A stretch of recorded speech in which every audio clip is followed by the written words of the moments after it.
Hello everyone, नमस्कार, good morning. कैसे हैं आप लोग? जय उत्तराखंड, जय भारत। आशा है कि आप सभी अच्छे अस्त व्यस्त मस्त एकदम बिंदास होंगे अपने अपने यथावत स्थान पर। और मुझे खुशी है कि मैं उत्तराखंड के ऊपर बात कर रहा हूं। और उत्तराखंड अपनी जन्मभूमि है, तो उत्तराखंड के ऊपर बात करना बहुत खुशी की बात है। हालांकि आजकल के हिसाब से, जिस हिसाब से वहाँ का माहौल चल रहा है और जिस हिसाब से आज उत्तराखंड की स्थिति हो गई है, उस हिसाब से कहीं से भी नहीं लगता कि मैं उत्तराखंड का हूँ। क्योंकि ना तो हम उत्तराखंडी बोली को सपोर्ट कर पा रहे हैं, ना ही हम उत्तराखंड के कल्चर को सपोर्ट कर पा रहे हैं, और ना ही हम उत्तराखंड की बदहाल स्थिति को सुधार पा रहे हैं। तो आज का मेरा टॉपिक ही यही है कि मेरे शहर की यात्रा में आप मेरे साथ बात कर रहे हैं उत्तराखंड की बदहाल स्थिति पे। और जब उत्तराखंड अलग हुआ था, उसके ठीक 2 साल बाद मैंने उत्तराखंड छोड़ा था। चलो, लड़कों को तो अक्सर ही बाहर जाना पड़ता था, ये हकीकत थी शुरू से ही। हमने भी देखा, आपने भी देखा, और जितने उत्तराखंड से निकले हैं उन सब ने देखा होगा कि जो लोग उत्तराखंड में रहे हैं उन सब में लड़के अक्सर उत्तराखंड से बाहर निकल जाते थे, और लेडीज़ या लड़कियां जो भी हैं वो कम निकलती थी। पहले तो लड़कियों को घर में मौका नहीं मिलता था, लेकिन अब तो लड़कियां भी हमारे बराबर ही बाहर निकल रही हैं। तो स्थिति ये थी कि हम लोगों का निकलना तो तय था, लेकिन 2003 के बाद स्थिति इतनी भयानक हुई कि उत्तराखंड का रुख ही बदल गया। मैंने ये नोट किया कि चलो, टिहरी डैम बना, टिहरी की वजह से बहुत सारे लोगों ने पलायन किया, तो देहरादून में बसावट बढ़ी, तो देहरादून में आबादी बढ़ी, ये समझ में आया। और मैक्सिमम टिहरी के लोगों ने देहरादून में अपने मकान बनाए, ऋषिकेश में अपने मकान बनाए, और हरिद्वार में जाके जगह लेके हम हरिद्वार में अपने मकान, बड़े बड़े बंगले बनाए। ये बात समझ में आई क्योंकि वो विस्थापित हुए थे, उन्होंने अपने घर परिवर्तन किए, वो समझ में आया। उसके बाद लेकिन ये समझ में नहीं आया कि उत्तराखंड का जो कुमाऊं का हिस्सा था वो तो कहीं विस्थापित नहीं हुआ था, लेकिन उसने इतना परिवर्तन क्यों किया। उत्तराखंड के लोग इतना अधिक काम छोड़कर, पहाड़ों को छोड़कर इतना अधिक विस्थापित हुए कि हल्द्वानी, रामनगर, काशीपुर और रुद्रपुर, ये इलाके ऐसे भर गए कि वहां जमीनें खत्म हो गई। आज उत्तराखंड में जमीन का 1 बीघा का कीमत कम से कम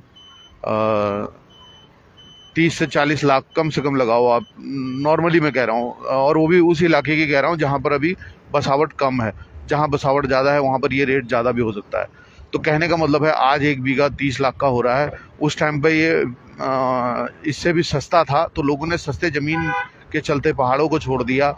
आज हम लोग लड़ रहे हैं पहाड़ को बचाने के लिए। आज भुवंदा जो देहरादून में एक ऐतिहासिक लड़ाई लड़ रहे हैं, मैं तो कहूँगा कि ऐतिहासिक, इतना तो खतरनाक परिवर्तन चाहने के लिए लड़ाई हमारे राजनीतिक दलों ने नहीं लड़ी, जो हमारे उत्तराखंड के क्षेत्रीय दल थे उन्होंने नहीं लड़ी।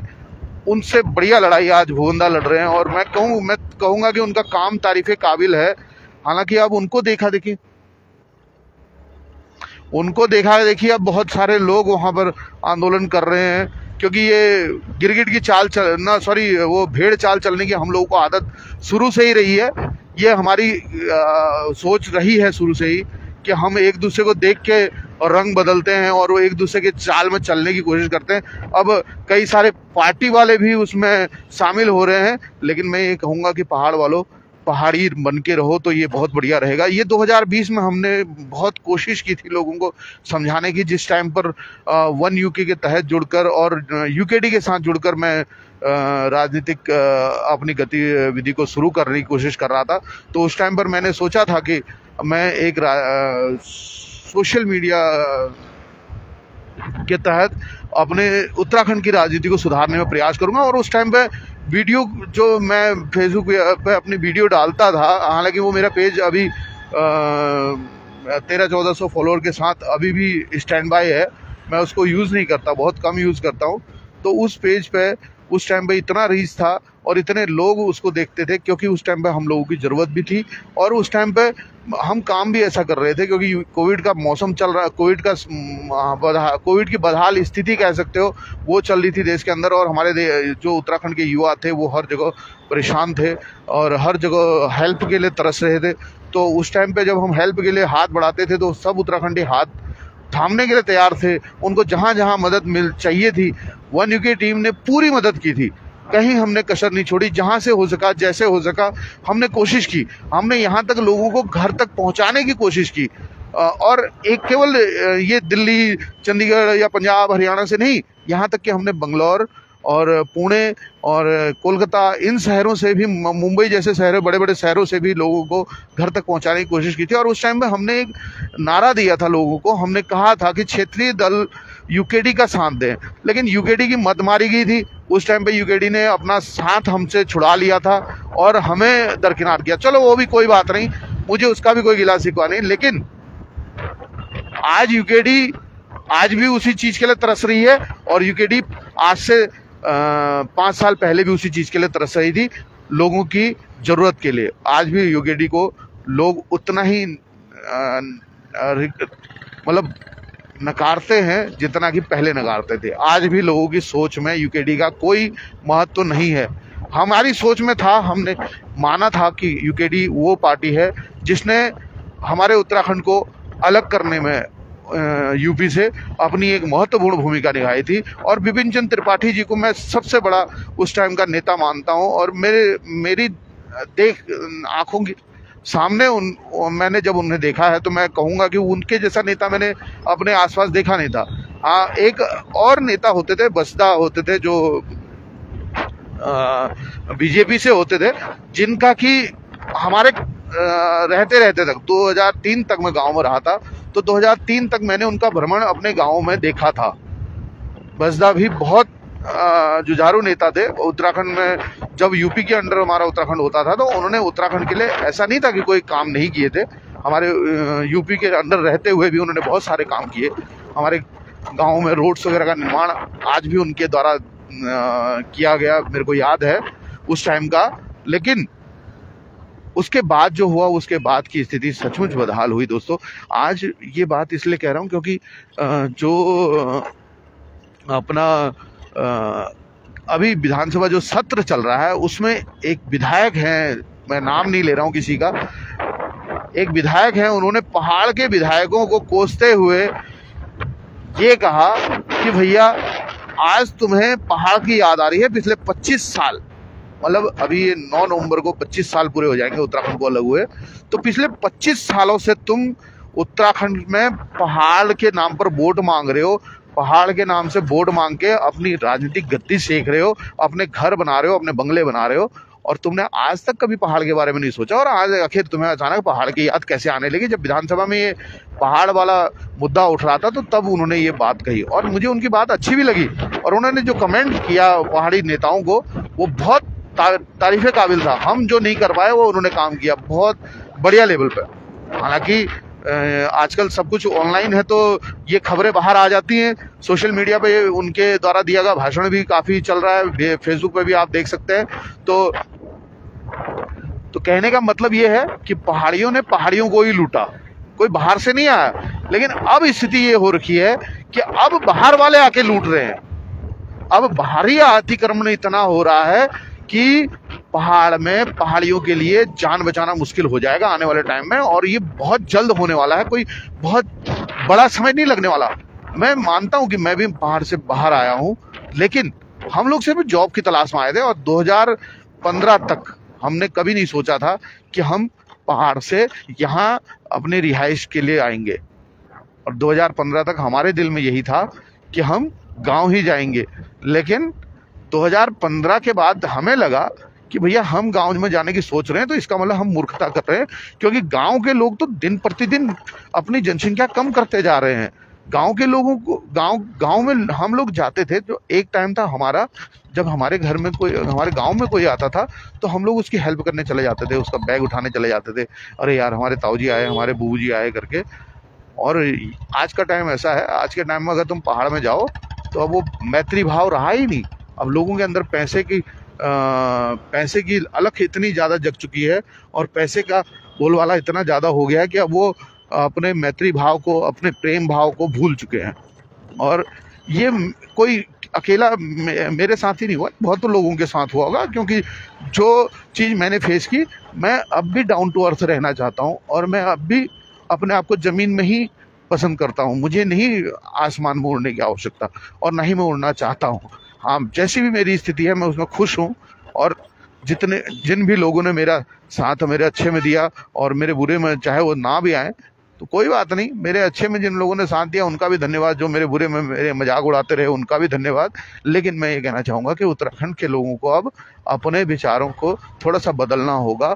अगर हमने उत्तराखंड को परिसीमन से बचाना है और उत्तराखंड में ये जो 2026 में जो परिसीमन लागू होने वाला है, क्योंकि 2026 में कहीं ना कहीं हमारे देश के अंदर जनगणना होने वाली है और जनगणना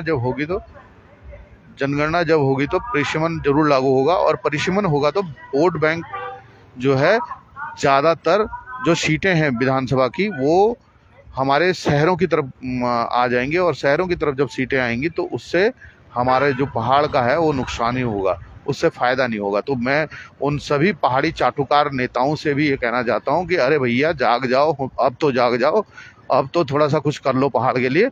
और ये भूबंदा का जो अभी आंदोलन चल रहा है, ये एक काबिले तारीफ आंदोलन इसलिए भी है क्योंकि आज तक किसी नेता ने, किसी और आम व्यक्ति ने इतना बड़ा कदम उठाने की हिम्मत ही नहीं की। आज भूबंदा ने एक कदम उठाया है तो सचमुच वो काबिले काबिल है। लेकिन पुष्कर सिंह धामी जो मुख्यमंत्री हैं, मुझे लगता है कि उनको जनता की ताकत शायद वो भूल गए हैं। और मदमस्त हाथी होता है ना, जो वो अपनी पावर के जाल में मदमस्त होता है, तो वो ये भूल जाता है कि मुझे एक चींटी भी मार सकती है। तो वही हालत अभी हमारे राज्य में बीजेपी की हो रखी है, जहां पर कि बीजेपी ही क्या, मैं तो कहूँगा कि कांग्रेस भी कोई दूध की धुली नहीं है। और कांग्रेस ने भी हमारे उत्तराखंड का जो धार्मिक आधार पर जो उलट पुलट किया वो कम नहीं किया।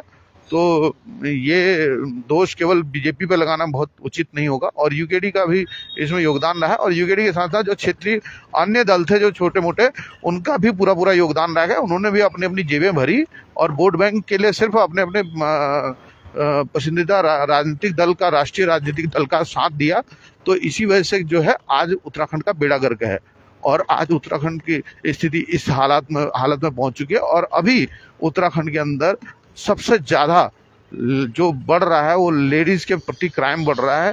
और जिस हिसाब से दिन दुनी रात चौगुनी तरीके से ये क्राइम बढ़ रहा है, उस हिसाब से ये स्थिति साफ जाहिर होती है कि उत्तराखंड की स्थिति बहुत सही नहीं है और हमें इसके ऊपर जागरूक होने की जरूरत है। देखिए, आप शहर में बैठे हैं, कोई बात नहीं, अब हर कोई शहर में रह रहा है, लेकिन अब हम सबको पहाड़ों के प्रति थोड़ा सा सजग होने की जरूरत है, क्योंकि पहाड़ हमारी जन्मभूमि है। किसी दिन फिर से कोई आपदा आई कोरोना जैसी तो सभी पहाड़ फिर भागेंगे, ये आप सब याद रखें। क्योंकि पहाड़ ही वो क्षेत्र है जो हमको फिर से जीवन दे सकते हैं।